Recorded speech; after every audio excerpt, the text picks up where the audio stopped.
Saudações em Cristo, bem-vindos ao meu canal. Eu sou seu irmão Evandro Moretti e hoje nós vamos falar sobre um tema muito comum nas denominações. Práticas judaicas, práticas da lei, práticas do antigo pacto, da velha aliança, que eles vivem tentando resgatar, ou por malandragem, ou por ignorância mesmo. Mas antes de falar a respeito desse assunto, vamos soltar o vídeo do nosso irmão que fez a pergunta. Graças e paz, pastor, tudo bem? E o que o senhor acha das igrejas, as igrejas que judaizam bastante o ministério, assim, por exemplo, tem bastante festas bíblicas, festas judaicas acontecendo. E qual que é a sua opinião sobre isso, pastor, sobre essas igrejas? Grato ao irmão Humberto e vamos à resposta, tá? Eu fiz aqui uma lista de 12 práticas que as denominações insistem em fazer e que na verdade não são para a igreja, não são para o nosso tempo, tá? Não pertencem mais àquele que foi resgatado por Cristo Jesus, o Cristo ressuscitado, tá certo? Ao longo deste vídeo eu vou citar 3 textos bíblicos que refutam todas essas práticas, então preste atenção, tá? E vamos até o final. Primeira prática, o dízimo. Já falamos aqui que o dízimo não é da graça, é da lei. Não é para a igreja, era para Israel, tá? Então, mas tem bastante gente que insiste na imposição do dízimo. Como se não bastasse, a segunda prática é as primícias.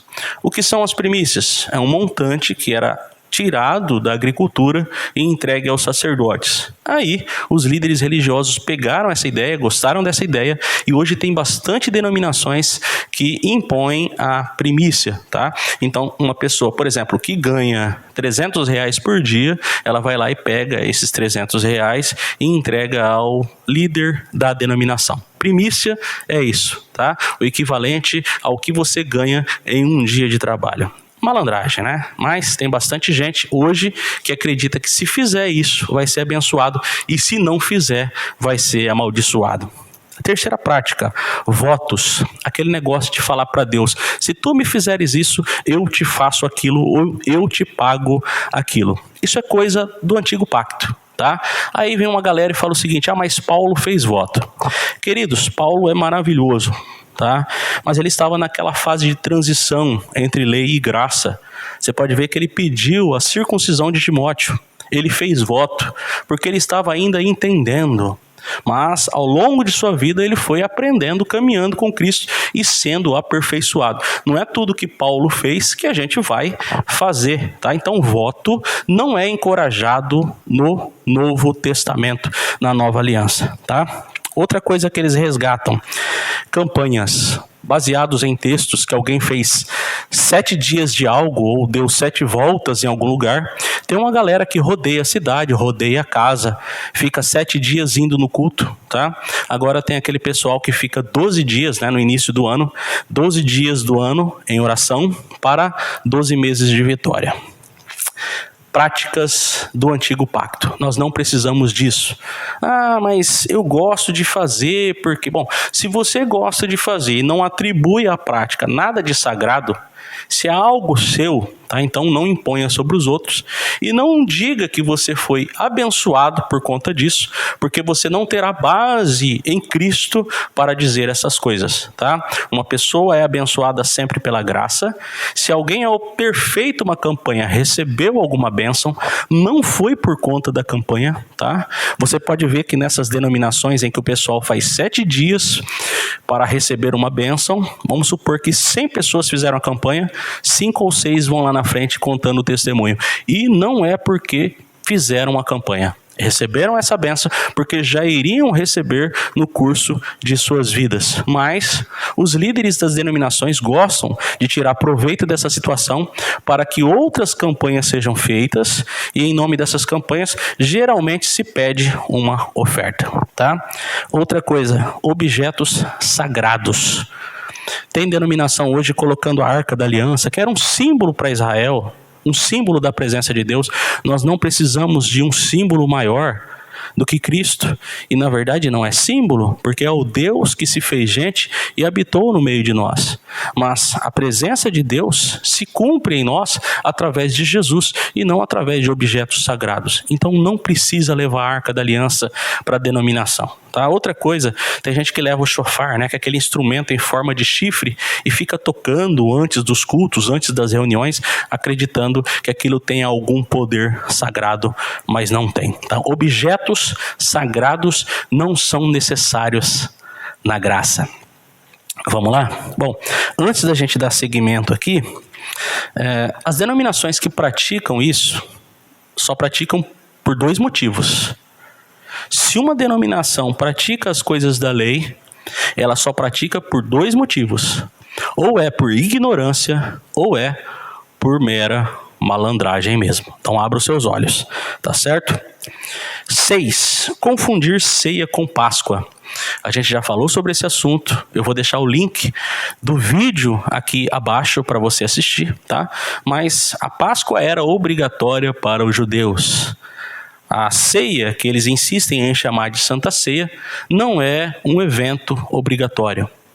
Ah, mas lá em 1 Coríntios, capítulo 11, 1 Coríntios, capítulo 11, não é base para a imposição de um jantar comunitário obrigatório. Não é. O que estava acontecendo ali é que os irmãos marcavam um jantar para celebrarem juntos, mas estavam deixando alguns de fora. Se você marca alguma coisa para todos e você exclui alguns, então você está fora do evangelho, tá? Mas o pessoal vive confundindo. Ah, mas eu serei condenado se eu participar? Não, Deus não vai te condenar. Mas entenda que aquilo não tem valor sagrado, tá? Se for meramente simbólico, até é legal, tá? Mas não precisa. E quando fizerem algum jantar comunitário, não cometam os mesmos erros que os irmãos ali de Corinto cometiam, que é deixar alguns irmãos de fora, excluindo algumas pessoas, tá certo? Outra coisa, dar poder sagrado à pronúncia hebraica. Muitas denominações cometendo este erro, essa prática, tá, de acreditar que se elas falarem alguma palavra em hebraico, elas estarão mais próximas de Deus. Tem gente dizendo que Deus só atenderá às orações se chamá-lo com a sua pronúncia em hebraico. Deixa eu falar uma coisa para vocês, tá? O Deus que conhece todas as coisas e vê os corações, sabe muito bem o que você precisa antes mesmo de você falar, tá? Tem muita gente acreditando que estará honrando o nome de Deus se falar o seu nome com a pronúncia hebraica. Só que quando você vai para os evangelhos, nós entendemos que quando honramos a Deus é porque amamos o nosso próximo. A gente não honra a Deus falando em hebraico. A gente honra a Deus amando o nosso próximo e cumprindo as palavras de Jesus, tá? Mas tem muita gente hoje dando um poder incrível a palavras hebraicas, tá? Outra coisa, ungir pessoas ou coisas. Ah, mas lá em Tiago está escrito que a gente, quando está doente, pode ser ungido. Irmãos, é outra coisa que precisa ser contextualizada. Lá em Tiago está escrito que aos enfermos, né, se ministrasse a unção com óleo, mas naquele tempo a prática da unção com óleo era comum em doentes. Porque os doentes muitas vezes eram tratados com azeite, ou ingerido, ou passado nas feridas. Então, praticamente, o texto está ensinando que, ao orarem por alguém, não interrompa os tratamentos médicos. Tá certo? Então, vamos lá. Outra prática é poder sagrado ao batismo. Então, o pessoal dá poder sagrado ao batismo na água, né? Ah, essa instituição aqui é que batiza corretamente. Aquela lá não batiza ninguém corretamente, não. A fórmula correta do batismo é nossa. A do outro está errada. Querido, não existe fórmula salvífica. Dar poder sagrado ao ato batismal é prática legalista. É prática que não condiz com o evangelho. Tá?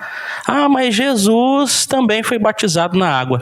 Jesus fez um monte de coisa porque ele estava sob a lei. Vamos lá para Gálatas, capítulo 4, versículo 4, e aí você vai ver o que eu estou te falando, tá? Aqui em Gálatas 4:4, nós temos a informação do porquê Jesus fazia certas coisas, por que a mãe de Jesus ofereceu pombinhos ao ele ser apresentado, tá? Porque ele estava debaixo da lei. Gálatas 4:4, mas vindo a plenitude dos tempos, Deus enviou seu filho, nascido de mulher, nascido sob a lei. Jesus estava debaixo da lei. Então a gente não vai fazer algumas coisas só porque Jesus fez. Quer dizer então que se eu não batizar na água, não significa que eu vá para o inferno? Exatamente. Não significa que alguém, por não ter sido batizado na água, vá para o inferno. Mas as religiões, as denominações insistem em dizer que se a pessoa não passar por aquela cerimônia, ela está condenada. Não, querido. Não é uma cerimônia quem salva. Quem garantiu a nossa salvação, está consumado, foi Jesus Cristo, o nosso Senhor, o nosso Salvador. Tá certo? Então vamos lá. Outra prática, tá? É a prática da autoridade do ungido. As denominações que dão muito poder ao pastor, ao bispo, ao apóstolo, ao missionário, à missionária, seja lá o nome que dão aí, tá? Ancião, não importa. Tem muita denominação que dá um poder incrível a esses homens, porque dizem que eles são ungidos de Deus. Todos aqueles que são de Cristo são ungidos, meu irmão. Uma hora você vai lá e leia 1 João, capítulo 2, versículo 20, e também depois o versículo 27. Uma hora você vai lá e leia, tá? Todos aqueles que são de Cristo são ungidos. Ah, mas o poder tem o pastor tem uma autoridade espiritual. Não, querido, a autoridade espiritual do cristão é o amor. Ninguém na graça é maior do que você. Todos nós somos nivelados, somos irmãos. Aí alguém pergunta assim, mas quer dizer então que é errado ficar chamando as pessoas de pastor? Aí a pessoa já vai no equívoco, né, dos extremos, né? Então eu vi que o irmão aí na hora do vídeo, muitas vezes é chamado de pastor, é chamado de... Queridos, eu não vou sair caçando briga, caçando confusão com as pessoas só porque elas me chamam de pastor. E você também não deve fazer isso.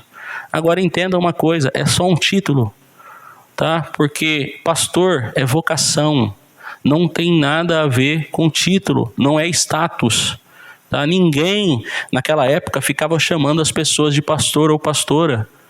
E hoje se cansaram do nome pastor e foram para o apóstolo, né? Já tem gente se ungindo rei por aí. Tá certo? Então vamos lá. Jejum coletivo. Essas denominações que fazem jejum coletivo. Outra coisa. Consultar profeta. Já estamos no 12, né? Gente que consulta profeta. Tudo que vai fazer, eu vou pedir oração lá para o profeta, para a profeta. Aquele irmão revela.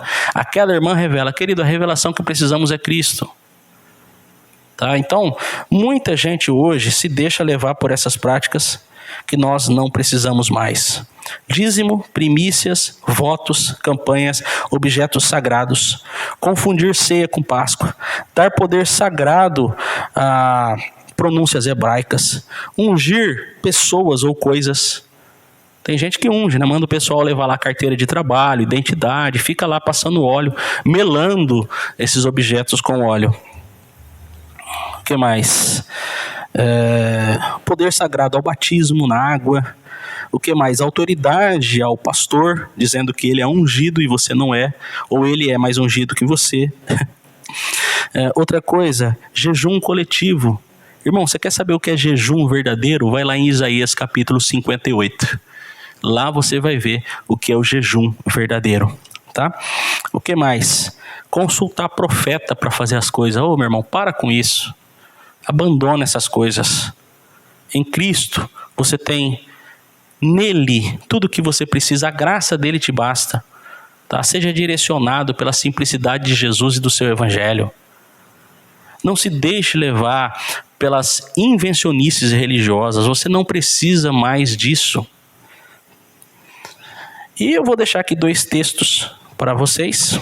um aqui em Hebreus, capítulo 10, versículo 1. Um texto bem conhecido, que revela tudo aquilo que eu falei, tá? E que desbanca essas práticas do judaísmo. Hebreus 10:1 diz: porque tendo a lei a sombra dos bens futuros e não a imagem exata das coisas, nunca pelos mesmos sacrifícios que continuamente se oferecem cada ano, pode aperfeiçoar os que a eles se chegam. A lei era sombra. Você quer ficar com a sombra ou com a imagem real? Você quer ficar com a fotografia ou com a pessoa real? A pessoa real é Cristo. Ele já disse, ele já nos mostrou que a verdade é ele. Eu sou o caminho, a verdade e a vida, e ninguém vem ao Pai a não ser por mim. Você quer ficar com a graça de Jesus ou com a sombra da lei? Você quer ver outro texto? Romanos 10:4. Romanos capítulo 10, versículo 4. Olha que interessante. Porque o fim da lei é Cristo, para a justiça de todo aquele que crê. Oh, coisa boa, hein? A lei apontava para Jesus. Vindo Jesus na plenitude dos tempos, é ele que importa, meu irmão. É ele que importa. Então eu quero agradecer aqui ao vídeo que nos fez falar sobre esse tema. Obrigado ao irmão Humberto. Ele é aluno do curso de desintoxicação religiosa. Os alunos podem mandar vídeos, esses vídeos são transformados em temas para as nossas palestras, e eu agradeço a você, Humberto, e a todos os alunos do curso de desintoxicação, lembrando que há mais vagas aí, tá certo? Vou deixar aqui abaixo do vídeo o link para a matrícula. Outra coisa que eu quero responder aqui é pessoal que vive me criticando, porque nos vídeos em que eu estou falando, geralmente eu estou só, né? Então dizem que eu estou falando para as paredes. Bom, eu não estou falando para as paredes porque muitas pessoas assistem pela internet. E nas minhas aulas eu venho aqui e gravo sozinho mesmo, mas eu gosto de me reunir. Tá? Então, vou deixar aqui na descrição também um link de uma das nossas reuniões. Se você quiser assistir as nossas reuniões, elas são passadas no Facebook, tá? E aqui no link eu vou deixar uma que a gente gravou no YouTube, tá certo? Mas não, eu não critico pessoas que se reúnem. O que eu digo é que toda vez que for se reunir, leve o seu cérebro junto, tá certo? Outra coisa que eu quero mencionar para vocês aqui, a gente vai falando no canal ao longo do tempo vários assuntos, e não dá para a gente falar tudo num mesmo vídeo a respeito de um mesmo assunto. Então, mesmo sendo um vídeo com mais de 15, 20 minutos, muitas vezes a gente não fala tudo aquilo que queria falar. Então, sugiro que você se inscreva no canal. Todas as vezes que a gente soltar um vídeo, né, você vai ficar sabendo. Então ative o sininho das notificações, certo? Envie suas perguntas aqui também.